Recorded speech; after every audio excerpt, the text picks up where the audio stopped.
Graham Norton is also an author and he's just published his third novel, so I guess his buddy's perched on our couch now. He's joining us to speak about it. Graham, congratulations on the new book. It's called Home Stretch. This is a drama, I think I should point out. It spans 4 decades and it centres around a guy named Connor who's got a bit going on. Can you tell us about Connor? Basically, it's a thing that happens certainly in Ireland, where during the summer there are often these terrible crashes, and you hear about them on the news. And it's often young people in cars. And I've noticed that really regularly the driver survives. And in my head, I just got that idea stuck. What happens to that guy?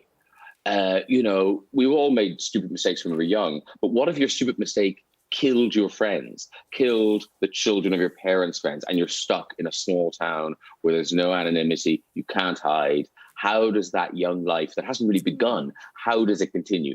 So that is the bleak, depressing beginning of my book. It then it does kind of open out. In the end, I think it's quite a kind of optimistic, hopeful book. Well, thank God for that, because I was about to pull the lever, Graham. I mean, the way you sold that. It is a very personal book for you, but at your book launch at the London Palladium Theatre, I understand there were tears. I'm not sure if you were doing a reading and it was the opening few chapters, because it sounds very moving. Or were they your tears? Whose tears were they?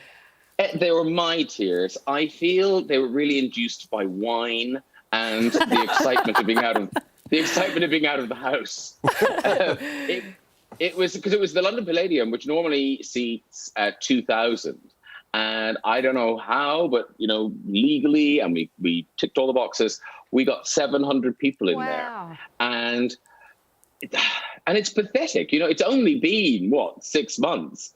But still, to sit on a stage and hear people in the dark laughing and clapping, it was amazing. Is that what's going to happen when people come back to your couch? You're just going to have people in tears every single ep?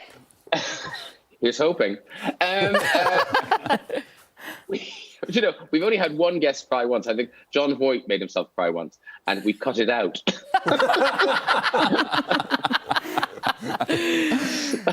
That's how bad we are.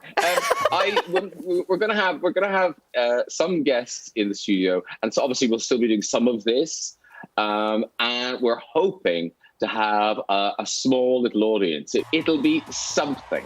I think it'll cheer the guests up rather than make them cry. That's what we need right now. We need some joy, Graham. Melbourne, you may have heard, is in one of the world's harshest lockdowns. There are only 10 cases today. The UK reporting thousands of cases a day, and Boris Johnson has overreacted by closing pubs at 10 p.m. How are you doing over there? Well, I just got here. Because I was in Ireland all summer, and Ireland was lovely because I was in a rural area. I have to say though, when I left London, it was really stressful because where I lived, you'd go out, there'd be all these people jogging and running and cycling and walking, all their keep fit drive. 4 months later, they're gone. The excitement of not being at work and exercise is over. The streets are deserted.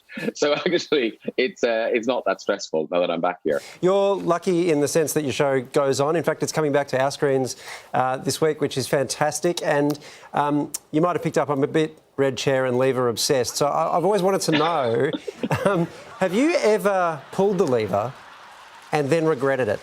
Oh, I mean, it's somebody telling a story. Who really cares? But I suppose there's says the author. Well, who cares?